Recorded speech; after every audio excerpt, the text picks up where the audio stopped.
안녕하세요. 이번 시간은 컴퓨터 범죄와 예방대책이라는 주제로 강의를 하도록 하겠습니다.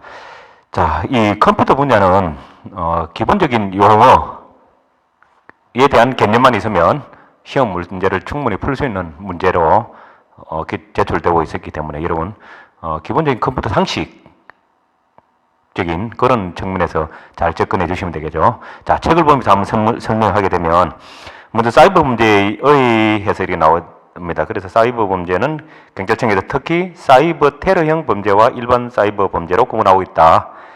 그 다음에 사이버 테러형 범죄는 해킹, 바이러스 유포와 같이 고도의 기술적인 요소가 포함되어 정보통신망 자체에 대한 공격 행위를 통해서 이루어지는 것을 말한다. 이렇게 나와 있네요.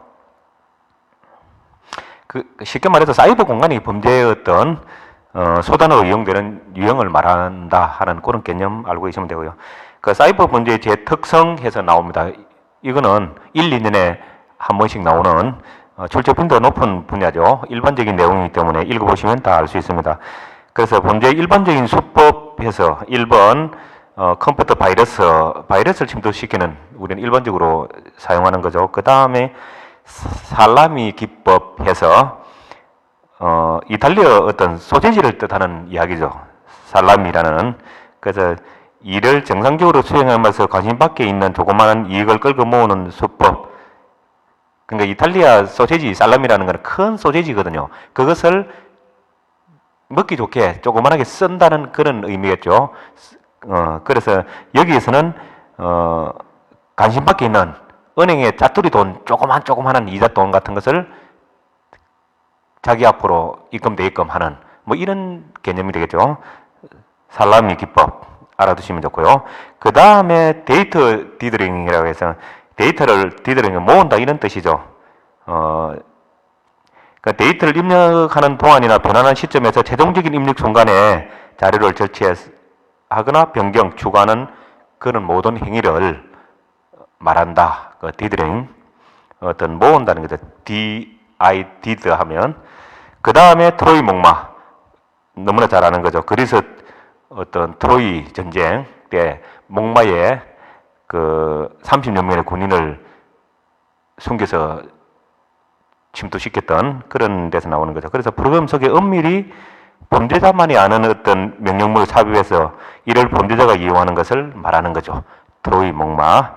그래서 개념, 그 용어가 뜻하는 개념만 알아도 충분히 알 수 있는 내용이 될 겁니다. 그 다음에 범죄의 특성에서 나오는데 이거는 뭐 시험에 출제되거나 그런 빈도는 적지만 책에 언급된 내용을 상식선에서는 이해해야 되겠죠. 범죄의 어떤 시스템상의 특징은 컴퓨터는 인터넷상에 전 세계 어디나 이렇게 접근 가능하죠. 장소상의 구애이 없이 침입하고 또 증거를 역으로 삭제하는 증거를 잘 남기지 않는 그런 특성이 있고, 그 다음에 정당한 이용이나 부정한 이용에 대한 판단 없이 도덕적인 어떤 이게 부도덕하다거나 범죄라는 생각을 안 하고 부지부식간에 하는 경우가 많다는 거죠. 그래서 뭐 단순 기계적인 어떤 자기 컴퓨터 능력을 발휘하는 거로 생각하는 경우가 있다 하는 그런 이야기고, 그 다음 사용권자의 인정에 사용된 도구만 패스워드라든지 뭐 이런 조그만 방법만 알게 되면 충분히 컴퓨터에 침입 가능하다는 거죠.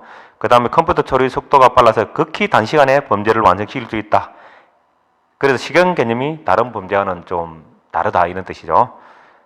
시스템상의 특징 그런 게 있고, 이용면에서는 어떤 전반적으로 전문가들이 줄어들고 있고 부분적인 면에서 기술이 전문화되고 있다.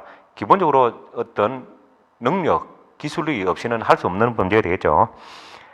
컴퓨터 사고 방지 및 범죄 방지 측면에서 어떤 기술이 발전한 그 속도에 비해서는 좀 관심이 소홀하다는 그런 이용면에서 있고, 범죄 면에서는 보면은 범죄 동기 면에서는 단순히 어떤 자기의 어떤 능력이나 오락 이런 쪽으로 추구하는 하다가 어떤 범죄 동기가 되는 그런 게 있고, 그 다음 사회에 대한 어떤 사적 보복 목적으로 하는 경우가 있고, 어떤 자기의 어떤 탐험심, 충족욕, 정치적인 목적으로 그렇게 하는 경우가 있고, 그 다음에 산업 경쟁에서 이기기 위한 목적으로 하는 그런 범죄 동기들이 있다 하는 면이고, 행위 측면에서는 어떤 한번 하게 되면 계속 연속성이 있고 범행의 광역성, 우리 뭐 인터넷을 통하면 어느 국가의 컴퓨터나 접속할 가능하죠.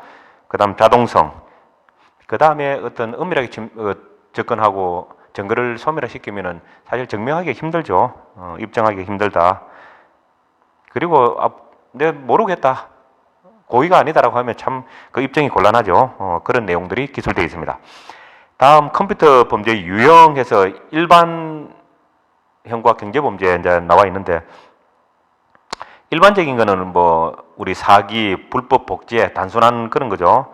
뭐 위에 사이트에 이제 들어간다거나 아니면은 게재한다거나 사이버상에서 명예를 훼손한다거나 뭐 그런 내용들이고, 경제 범죄 요 분야는 여러분 관심 있게 공부를 해주셔야 되죠. 경제 범죄 분야에서는 컴퓨터 부정 조작이라고 있습니다. 이 문제도 시험 출제 빈도가 높은 분야죠. 컴퓨터 부정 조작은 쉽게 말해서 컴퓨터 시스템 자료 처리 영역의 어떤 정상적인 운영을 방해하는 행위죠. 뭐 출력하고 이럴 때 자료를 변경해서 출력하거나 뭐 이렇게 해서 뭐 상대방에게, 제3자에게 손해를 끼치거나 아니면은 나에게, 제3자에게 재산적인 이익을 취득할 수 있도록 하는 거죠. 그래서 여기에는 입출력 조작, 프린트했는데 원래는 1-2를 출력해야 되는데 내인데 유리한 3, 4 이렇게 출력할 수 있겠죠. 그래서 입출력 조작, 프로그램 조작하면서 나에게 유리한 재산 이익을 가질 수 있도록 한 조작. 그 다음 콘솔 조작 해서, 콘솔이라고 하면은 우리 쉽게 말해서 컴퓨터 일반적인 용어로 콘솔이라고 하면은 이런 탁자죠. 뭐 TV나 어떤 이런 먼지, 바닥에 놓으면 먼지에 의해서 이렇게 더럽혀지니까 이런 놓는 탁자, 이런 걸 콘솔이라는데, 컴퓨터 용어상에서는 약간 의미가 다르죠. 전체적인 것을 컨트롤하고 조작할 수 있도록 하는 그런 박스. 그 다음에 어떤 시스템 관리자가 시스템의 상태를 이제 알아보거나 각종 업무를 처리하기 위해서 사용하는 어떤 단말 장치, 뭐 이런 것들을 콘솔이라 그러죠. 그래서 콘솔, 업무 처리 어떤 전반에 대해서 이렇게 보고 해야 되는 그런 부분들을 조작하면 제3자에게 피해가 주거나 나에게 이익이 될 수 있도록 그렇게 충분히 조작될 수 있겠죠. 그래서 입출력 조작, 프로그램 조작, 콘솔 조작, 요거는 외워두셔야 됩니다. 컴퓨터 부정 조작의 방법 해서 3가지, 입출력, 프로그램 조작, 콘솔 조작, 요거는 시험에 출제 빈도는 없습니다. 그 다음 컴퓨터 스파이, 우리 일반적인 스파이나 마찬가지죠. 시스템에 자료를 끊어없이 획득하거나 불법 이용, 누수라의 타인에게 재산상의 손해를 일으키는 행위를 말하죠. 그 다음에 컴퓨터 파괴는 말 그대로 어떤 CD를 물리적으로 컴퓨터를 부수는 것도 파괴이고, 프로그램이나 내부 기억 장치 이런 것들을 못 쓰게 하는 것도 파괴죠. 파괴. CD 범죄, 우리 대표적인 게 현금 자동 지급기를 중심으로 하는 범죄 되겠죠. 이까지는 쉽습니다. 그 다음에 컴퓨터 부정 사용, 요것도 여러분 정확하게 개념을 이해해 두셔야 됩니다. 요거는 시험에 잘 나오는 거죠. 컴퓨터 부정 사용, 말 그대로 행위자가 타인의 컴퓨터를 끊어놓지 일정한 시간 동안 자신을 위해서 작동시키는 거죠. 부정하게 사용하는 거죠, 남의 것을. 그래서 일정 끊어 없이 일정한 시간 동안 자신을 위해서 작동시킨다, 사용한다, 컴퓨터 부정 사용. 앞번에 했던 컴퓨터 부정 조작, 입출력 조작, 콘솔 조작, 그 다음 프로그램 조작해서 요거하고는 구분을 조금 해야 되겠죠. 시험에 잘 나오는 부분이다. 그 다음 뭘 할 때, 뭘은 악의적인 이런 뜻에 줄인 거죠, 이미. 악의적인 프로그램. 그래서 그 정도 용어가 뜻다는 그 정도는 알면 되겠죠. 그 다음 174페이지 사이버 테러형 범죄라고 나옵니다. 이것도 어떤 용어가 뜻하는 게 뭔지를 알면 시험에 나오더라 충분히 맞출 수 있겠죠. 그런데 이 분야는 의외로 시험에 자주 나옵니다. 이 분야도 앞번에 이야기했던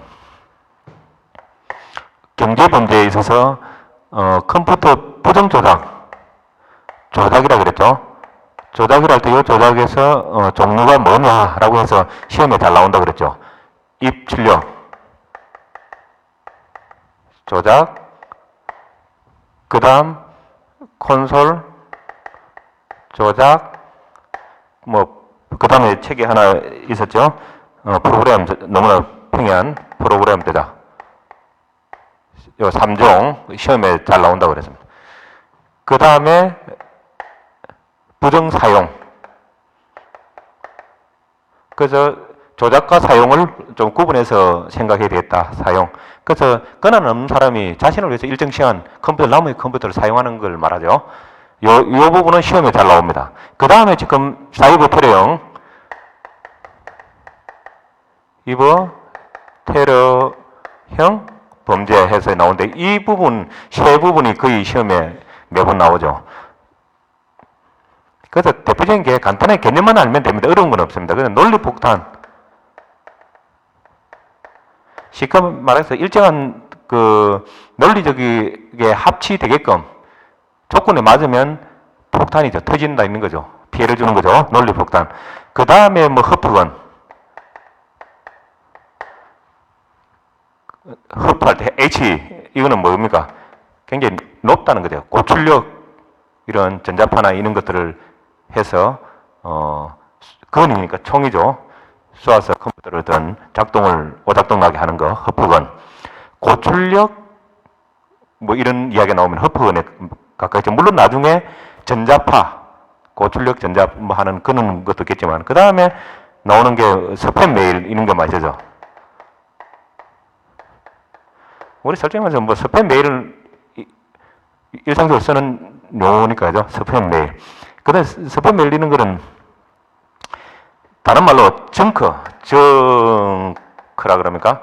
정크푸드 이러죠. 쓰레기 같은 음식, 정크푸드. 다르게 말하면 스팸 메일. 그 다음에 우리 나온 게 전자폭탄.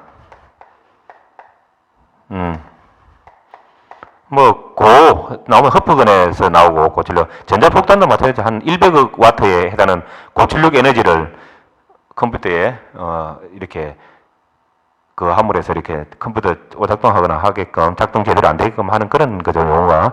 그 다음에 온라인 폭탄. 온라인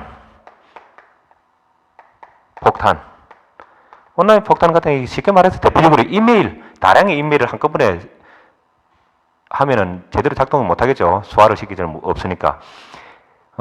그런 내용. 그 다음에 나오는 게 이제 뭡니까? 블레임 해서.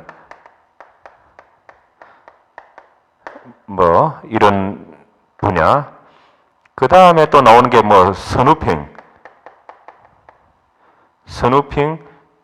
그 다음에 스푸핑. 그 다음에 뭐 어떤 서비스, 그 다음에 뭐, 우리 연예인들 뒤쫓아다니고 괴롭히는 거, 스토커. 뭐 이런 것들이 그 컴퓨터에서 똑같은 의미거든요. 뭐 요런 용어가 뜻하는 내용. 그래서 플레임 하면 플레임 뭡니까? 불꽃이 튀는 이런 뜻이 되겠죠. 그래서 뭐 어떤 토론방에서 과격한 토론. 몰래 어떤 토론방에 침입해서 상대방을 비난하거나 뭐 하는 마치 전체 의견이 비난성 의견인 것 같이 이렇게 하는 그런 행위들을 말하죠. 플레임.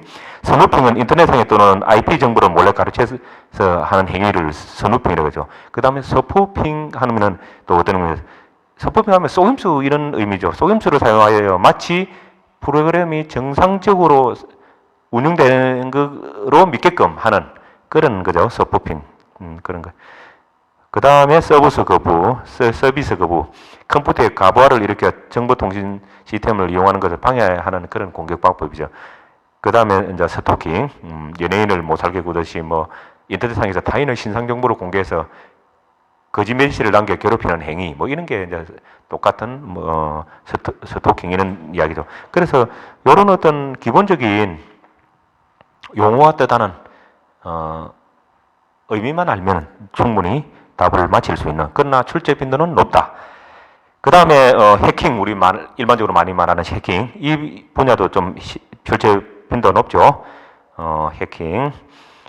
경찰청에서는 해킹을 갖다가 이제 해킹에 사용되는 기술이나 기술, 방법, 침해의 정도에 따라서 나누고 있다 하는 그런 이야기고, 단순 침입은 권한 없이 그냥 접근 권한을 초과해서 정보통신망에 침입하는 걸 단순 침입이죠. 그 다음에 스팸 메일, 아까 이야기했듯이 상업적인 내용의 메일을 불특정 다수에게 내에게 관련 없는 사람으로 하여금 받는 그런 거죠. 아까 정크 메일 뭐 이래 쓰레기 같은 메일 이런 거죠. 그 다음 폭탄 메일 마찬가지 아까 나왔던. 그 다음에 사용자 도용해서 사용자 계정이나 비밀번호를 사용자의 동의 없이 사용하는 거죠. 그렇게 들어오는 경우가 있겠죠. 그 다음에 파일 등 삭제와 자료 유출 뭐 이런 거 마찬가지 구분하는 부분이 있고, 그 다음 해킹의 방법에 아까 나왔던 우리 살라미 기법이라고 있었죠.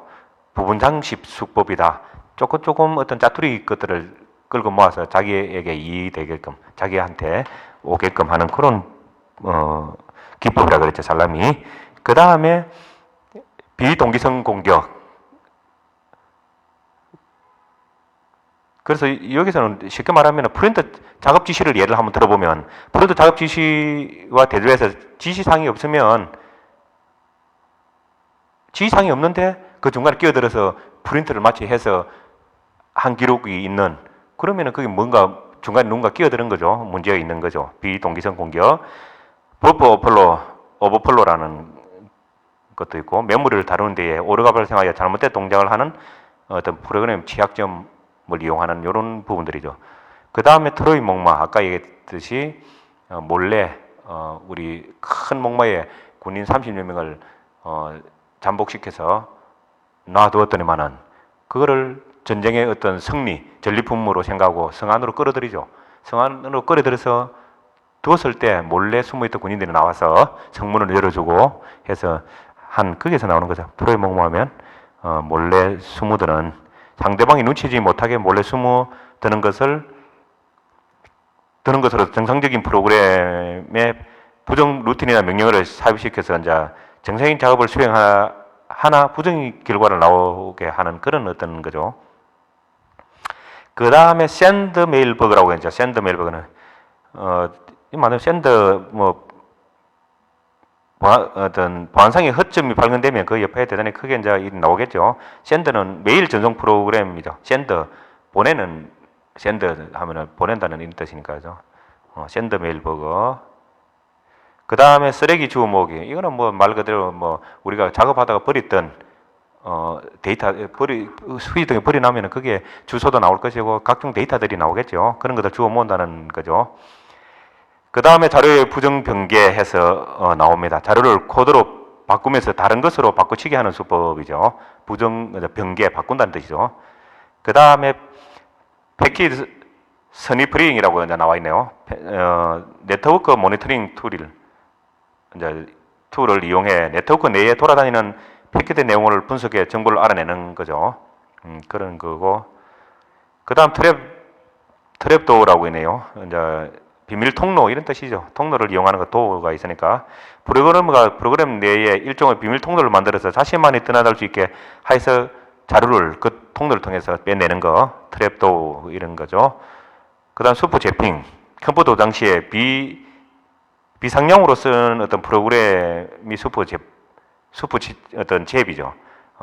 그런 것들을 이용해서 하는 거죠. 그 어떻게 보면 맞는 키처럼 사용하는 거죠. 그 당시에 비상용으로 쓰는 거니까 슈퍼 제핑. 그래서 용어, 기본적으로 용어가 뜻하는 게 뭔지만 알면 되겠죠. 그 다음 IP 스푸핑, 이런 게 이제 대표적으로 이제 인터넷 프로토콜이면 통신 규약 이런 뜻이죠. 프로토콜인 TCP/IP의 어떤 구조적 결함을 이용한 방법으로서 인정 기능을 가지고 있는 시스템에 침입하기 위해서 침입자가 사용하는 시스템을 원래의 호스트로 위장하는 방법이죠. 정상적인 것으로 보이게 하는 것, 이런 게 스푸핑 이런 뜻이죠. 스푸핑. 그래서 이런 거 한다. 그렇게 생각하시면 되고, 그래서 이 부분은 출제 빈도가 상대적으로 높다라고. 그러나 문제는 평이하다. 기본적인 용어, 컴퓨터 용어, 기본적인 용어 개념만 알면 맞힐 수 있기 때문에 그죠. 그 다음에 다음에 컴퓨터 부정 방지 대책에서 나오는데, 요거는 뭐 4, 5년에 아주 띄엄띄엄 이렇게 나오는데 아직 상식적인 내용입니다. 그래서 방지 대책, 그래서 하드웨어적인 이는 물리적인 어떤 형태가 있는 이런 어떤 대책으로서는 시스템에 대한 안전 조치해 놔면 되는 거죠. 물리적으로는 어떤 재해에 대한 보호 장치, 뭐 시건 장치 해놔 수도 있고, 컴퓨터실이나 파일 보관 장치에 대한 출입 통제하는 이런 게 이제 하드웨어죠. 데이터 파일에 대한 백업 등을 조치하는 것, 이런 것들이 해당되고, 소프트웨어적인 운영적인 측면에서는 어떤 책임과 권한을 명시하고 업무를 분리하고 프로그램 개발 통제, 패스워드 관리를 철저히 하고 감시 어떤 점거 기록을 유지하고 삭제 못하게 하고 하는 그런 어떤 분야가 해당되겠죠. 그 다음 기술적으로는 어떤 방화벽을 외부 침입으로부터 보호할 수 있는 방화벽을 설치하거나 뭐 이런 거죠. 그 다음에 암호화하거나 침입 탐지 시스템을 유지하는 이런 것들은 기술적인 대책이다. 형사적인 대책하면 어떤 수사 뭐 이런 분야에서 어떤 대책이죠. 컴퓨터 관련 범죄에 대한 수사 능력을 배양하면 범죄를 저지르면 잡히겠구나 수사에서 뭐 그런 예방적인 측면이 있겠죠. 그다음 컴퓨터 범죄 관련 기소하거나 재판관들의 관련 지식이 어떤 있으면 아무래도 그 예방 효과가 있겠죠. 컴퓨터 관련 수사 장비의 현대화 당연하죠. 컴퓨터 직업자에 대한 윤리 의식을 이제 함양시켜 주는 것도 기본적인 이야기다 해서 평이한 내용이 나와 있고요. 그다음에 컴퓨터 관련 안전기구나 범죄 관련 연구소 등을 설치해서 범죄에 대응한다는 그런 측면이죠. 그리고 법률적인 측면에서는 뭡니까? 어떤 기술 발달, 컴퓨터의 어떤 기술 발달에 맞는 입법을 하면 되겠죠.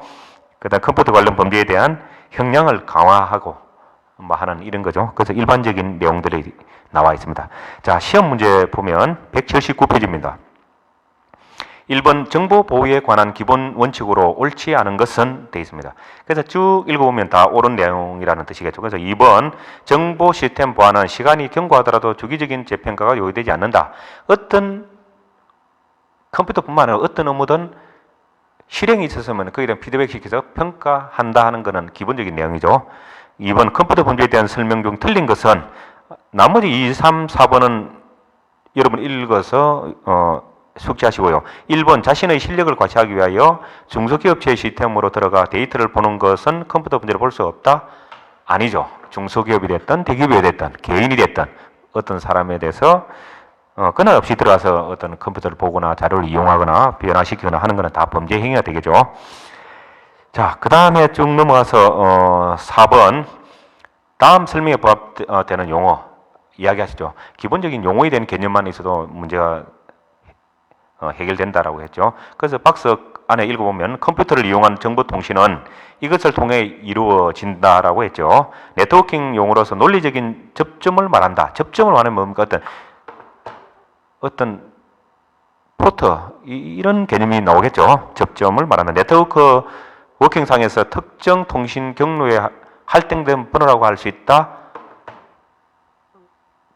어떤 위치하면 포스트인데 어떤 곳 포트 뭐 이런 용어죠. 포트. 나머지 방화벽은 외부 침입으로부터 그하기 위한 방화벽 너무나 잘 알고 있죠. 일종의 접속구이자 정보의 출입구 역할을 하는 그런 게 포트라고 돼 있고 방화벽은 마찬가지 진입 장벽을 구축해 놨는 거죠. 그 다음에 패치, 스파이웨어 뭐 이런 용어 설명을 밑에 잘 해놨습니다. 읽어보시고 특히 스파이웨어 같은 경우는 컴퓨터 내부에 침입하여 개인 정보를 누출시키는 소프트웨어죠. 그래서 이런 부분들은 어떤 IT 분야의 어떤 정보 보안 이런 부분들이 그에 대한 관심이 높아지기 때문에 시험에 출제될 수 있는 한 지문으로 나올 수 있는 그런 부분이기 때문에 여러분 관심을 가지주십사 하는 부분이고 그 다음에 5번 다음 중 컴퓨터 범죄 예방을 위한 절차에 해당되지 않는 것은 해서 앞부분에 설명이 되었습니다. 그래서 메모 부분에 보면 예방 절차 해서 6가지 나와 있죠. 그래서 이 부분들을 여러분 읽고 익히면 됩니다. 다 알 수 있는 내용이고. 그러나 3번 프로그래머들은 작업실 내부에 머물게 해야 한다. 이 부분들은 뭐 다른 회계자들이라든지 관리자 마찬가지 외부에 머물게 해야 된다 하는 이 부분만 좀 관심 있게 한번 다시 읽어보시고요. 그 다음 넘어가서 7번 컴퓨터 범죄 유형 중 컴퓨터 부정 조작의 종류가 아닌 것은 아까 얘기했죠. 부정 사용, 자기 이득을 위해서 일정 시간 동안 남의 것을 사용하는 권한 없이 사용이고 조작은 뭐 입출력 할 때 그 나오는 것들이 좀 다르게 하거나 이런 거죠. 입출력 조작, 프로그램 조작, 콘솔 조작 해서 아닌 것. 4번 데이터 조작, 뭐 데이터 파괴 조작 이거는 거죠. 자, 그 다음에 쭉 넘어와서 8번 문제를 보면 컴퓨터 범죄에서 자료의 부정 조작 유형이 아닌 것은 여기도 그대로 나오네요. 세 가지 했죠. 콘솔 조작, 프로그램 조작, 입출력 조작. 그렇게 나오고. 그 다음 9번 문제는 설명을 컴퓨터 부정 조작을 설명해 놓고 컴퓨터 부정 조작을 선택하는 문제고요. 같은 문제네요. 그러니까 10번 같은 경우에는 여러분 아까 컴퓨터 부정 사용과 부정 조작을 잘 구분해라 라는 문제죠. 그래서 유사한 문제입니다. 넘어가면 11번은 어떤 이론적인 강의에선 나오지는 않았지만 상식적인 용어로 우리가 도큐멘테이션 이런 이야기 많이 하죠. 어떤 기록물들의 어떤 집합되어 있는 것, 과정들. 그 다음에 컴퓨터 같으면 컴퓨터를 어떻게 기한하고 계획하고 만들어서 프로그램을 만들고 했는지 일련의 어떤 도면으로부터 모든 기록들, 그것들 사용자를 위해서 써놓는 것들, 뭐 이런 거죠. 그러니까 결국은 기록화, 문서화한 이런 내용이 되겠죠. 그래서 상식적인 용어이기 때문에 여러분 암기해 두시고요. 자, 여기까지 하고 그 다음 민간 경비 산업의 과제와 전망해서 마지막 부분이 되겠네요. 나도 할까요? 그래서 이 부분은 앞으로 우리가 경비지도자로서 임무 수행하는 측면, 그리고 경비 산업이 어떻게 될 건지에 대한 측면, 이런 측면이기 때문에 한 문제 정도는 나오겠죠. 그러나 평이한 문제다라는 설명을 하고요. 그래서 한국 민간 경비업의 문제점 해가지고 있습니다. 그래서 대표적으로 경비업법이 있고 우리나라만의 어떤 문화라고 해야 되나요? 어떤 제도죠. 문화가 아니고 제도. 청원경찰법이라는 게 있습니다. 73년도에 제정됐죠. 경비업법이 76년도 제정됐고. 근데 사실 경비업법이 있거나 청원경찰법이 있거나 둘 중에 하나 있으면 되거든요. 아니면 두 개를 합쳐서 또 다른 어떤 발전적인 법이 있으면 되거든요. 그런데 우리나라는 특이하게 청원경찰법이 있다. 예전에 어떤 경찰력의 어떤 공백을 메꾸기 위해서 만든 그런 측면이 강하죠. 그래서 이 두 부분의 어떤 차이, 이원화되어 있기 때문에 그 차이, 주체는 경비업법상의 경비업을 할 수 있는 사람들은 법인들이 허가받아서 하는 거죠. 그런데 청원경찰법상에서는 주체가 청원주다. 청원경찰을 배치해 주십사라고 하는 기관의 어떤 이런 사람들이죠. 청원주다. 그런 차이가 있고. 그 다음에 업무 배치할 때, 경비업법은 우리가 그냥 배치 신고를 경찰서에 하면 됩니다. 그런데 청원경찰 같은 경우는 지방경찰청장에게 배치 요청을 해야 되는 이런 게 나옵니다. 나중에 경비업법을 강의 들으실 때 충분히 설명될 부분입니다. 그 다음에 무기 사용 이런 측면에서도 사실은 특수경비원, 경비업법상의 특수경비원하고 청운경찰 이 사람들은 무기를 사용할 수 있다는 거죠. 일반 경비원은 사용할 수 없죠. 그래서 아까 조금 전에 이야기했듯이 경비법상의 경비원 임용 시에는 경찰의 어떤 성인이 불필요하지만 청운경찰의 경우에는 경찰관서의 성인이 필요하다. 이런 차이가 있다는 거 여러분 기본적으로 이해하시면 되고, 사실 여기서는 요것을 외워야 되겠지만 경비법 공부를 하고 나면 사실 요거는 상식 이하의 어떤 내용들이 되겠죠. 그 다음에 법률 제정은 조금 전에 소개했듯이 76년도에 경비업법이 생겼고 청운경찰법은 73년도라고 되어 있네요. 그 다음 양법 이원화에 대한 문제점 해서 이런 것들은 발전 방향을 제시해야 생각해야 될 문제이기 때문에 쉽지만 시험에 나오는 그런 부분이죠. 그래서 단일화된 체계가 안 되죠. 옆에 발전소에는 청운경찰이 배치되어 있는데 그 옆에 어떤 시설에는 일반 경비원이 배치되어 있는 경우에는 사실은 어떻게 되겠습니까? 이원화된 지휘체계에 따라야 되겠죠. 그래서 그런 문제점이 있겠죠. 단일화된 지휘체계가 성립이 안 되겠죠. 그 다음에 어떤 총기 휴대 예상에 똑같은 어떤 제보를 입은 민간 경찰, 경비원이라고 해야 되죠. 인데 누구는 무기를 휴대할 수 있고 사용할 수 있는 반면 일반 경비원은 할 수 없죠. 그러니까 좀 형평성의 문제가 발생할 수도 있다 하는 그런 부분이고, 그 다음 봉급 측면에서 청운경찰 같은 경우는 경찰관과 같은 시기에 호봉이 올라가고 하는 그런 부분이 있지만 민간 경비원 같은 경우는 그렇지가 못하다는 그런 부분이죠. 그 다음 손해배상상의 논리상의 차이 해석이 있는데 장황하게 내용은 간단합니다. 청원경찰이나 민간 경비원이라 손해배상 해야 될 일이 있다면 민법에 의한다는 그런 내용을 적어놓은 거고요. 그 다음에 뒤에는 장황하게 설명되어 있지만은 고의가실로 해서 어떤 경비 대상에 손해가 발생하는 경우에는 뭐 제3자에게 손해를 입힌 경우도 마찬가지고 청원경찰의 경우는 청원주가 누구를 데리고 있습니까? 청원경찰을 데리고 있죠. 청원주가 어떻게 보니까 피해자이기도 하고 왜 청원주의 어떤 책임이니까 청원경찰이 잘못한 거예요. 배상해줘야 되니까 피해자이기도 하고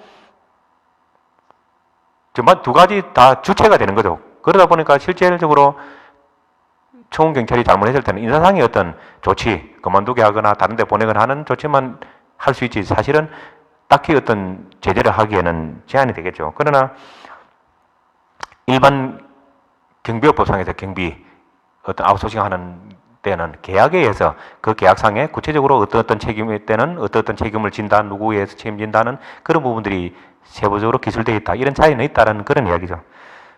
그런 이야기고. 그래서 다음 장에 이원적 운영체계의 단일화해서 있는데 단일화 방안은 간단하죠. 기존의 경비업법에 청원경찰법을 통합시키든지 아니면 청원경찰법을 중심으로 일원화시키든지 아니면 두 개를 없애고 더 발전적인 하나의 모습으로 갔으면 좋겠다 하는 이런 내용이 나와 있네요. 그 다음 민간경비산업의 전망해서 나오는데 이 부분도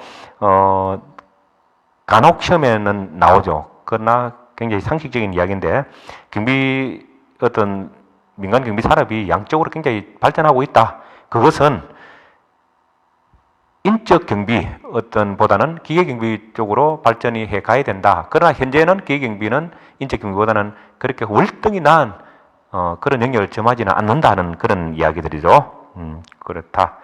그 다음 상식에서 우리 홈 시큐리티 요즘 많이 하죠. 홈 시큐리티. 그래서 요거는 어떤 집에 어떤 내부 침입이라든지 아니면 독거 노인의 어떤 상태 여러 가지 어떤 문제들을 IT 기술과 연계해서 그런 경보가 경비업체에 오면 경비업체는 그 해당되는 119라든지 또는 경찰서라든지 이런 데 전파를 해서 대응할 수 있도록 하는 내용이다. 그리고 CCTV를 통해서 쌍방향 정보를 주고받을 수 있는 장점이 있다. 이런 내용만 이해하면 되겠습니다. 그리고 타운 시큐리티에서 타운이면 어떤 지역이죠. 그래서 외국에서는 선진국에서는 일반화되고 있는 추세다. 어떤 주택이나 개별 빌딩이나 지역 단위 뭐 이런 데 적용하고 있는 하고 있다는 내용 정도만 알면 되겠죠.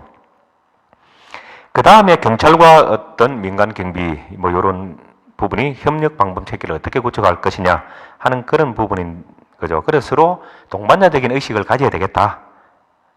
그 다음에 발전적으로 우리 경비 쪽에서는 경찰에서는 그런 이야기는 잘 안 하겠지만 민간 경비 업체 속에서는 경찰과 어떤 조정 기구들이 발전적으로 있었으면 좋겠다 하는 이런 이야기, 동반자적인 어떤 관계를 정립해 나간다 하는 이런 좋은 이야기이면 문제에 맞는 이야기가 되겠죠. 민간 경비업 어떤 전문성 제고 측면, 요거는 여러분들 시험에 빈도가 조금 높은 분야죠. 전문성 하면은 우선 인력 확보, 교육훈련, 전문화라는 교육훈련, 프로그램 적용 뭐 이런 거죠. 그런 거고, 그 다음 민간경비하고 청원경찰을 단일화시켜서 좀 발전적인 법이 나왔으면 좋겠다는 그런 이야기. 그 다음에 기계경비하고 방범 장비 산업까지도 육성하는, 연계돼서 하는 그런 것들이 됐으면 좋겠다 하는 그런 이야기죠. 그 다음 기타 민간경비 산업의 전망에서 나옵니다. 그래서 민간경비 경찰력의 어떤 부족, 어떤 예산의 어떤 편성의 제한, 이런 거로 인해서 민간경비 산업이 급속히 발전할 것이다. 그 다음에 또한 지역 특성에 맞는 민간경비 산업을 발전시켜야 될 것이다 하는 그런 이야기죠. 그래서 인력경비보다는 기계경비 분야가 좀 더 발전 가능성이 있고 그런 성장 속도가 훨씬 빠르다 하는 그런 이야기 나와 있습니다. 그래서 민간경비업의 발전할 수 있도록 홍보를 적극 하는 그런 마인드가 필요하다는 내용이 나와 있습니다.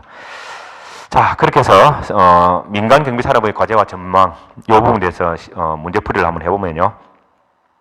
1번 사고 발생 시 대처 요령에 관한 설명을 옳지 않은 것은 이렇게 나와 있네요. 그래서 2, 3, 4번은 다 맞는 이야기고요. 경비원은 범죄나 사고 발생 시 신속히 112에 신고하는 동시에 현장에 들어가서 증거 확보 작업에 착수해야 된다. 언뜻 보기에는 좋죠. 증거를 확보해. 그러나 민간 경비원은 일반인과 똑같은 신분입니다. 증거 확보라든지 어떤 신체 수색이라든지 이런 거는 법에 의해서만, 법의 근거에 의해서만 할 수 있는 행동입니다. 그래서 법적인 행동 공권력 근거를 가진 경찰이 할 수 있는 분야겠죠. 그래서 이런 거는 함부로 절대 하면은 안 되죠. 큰일 나겠죠. 2번 청원경찰과 민원경비원에 대한 설명으로 틀린 것은 되어 있습니다. 1번 민간경비원은 특수경비를 포함하여 총교대가 불가능하다? 아니다. 특수경비원과 청원경찰은 무기를 휴대할 수 있다.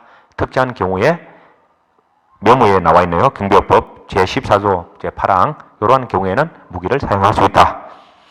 3번 다음 중 민간경비와 경찰 간의 상호 중요 갈등 요인이라고 보기 어려운 것은 이렇게 되어 있죠. 상호 역할 기준이 명확하면 어떻게 되겠습니까? 갈등이 일어날 리가 없죠. 애매모호할 경우에 일어나는 거죠. 그런 이야기가 나오고 4번은 민간경비의 일반적인 이용으로 확대를 위한 국가적 시책의 내용으로 보기 어려운 것은 되죠. 국가적 시책으로 볼 때 국가적 경비 시스템을 활용한다거나 세제상의 문제점을 해결해 준다거나 경비시장의 독과점 어느 한 분야만 이렇게 발전하도록 하는 것을 방지하는 것 좋은 거죠. 그러나 경영의 일원화 요거는 조금 방향이 빗나가 있는 부분이 되겠죠. 5번 다음 중 민간경비업의 개선 방향으로 옳지 않은 것은 특수경비업 및 기계경비업의 요건을 완화라기보다는 어떻게 보면 규격화하거나 좀 더 엄격히 해서 거기에 맞춰서 시대의 어떤 흐름에 맞춰서 발전할 수 있도록 보장해 주는 게 중요하겠죠. 다음 장 쭉 보다 보면요. 6번 다음 중 경비의 전문화를 위한 교육훈련의 발전 방향으로 볼 수 없는 것은 어느 것인가.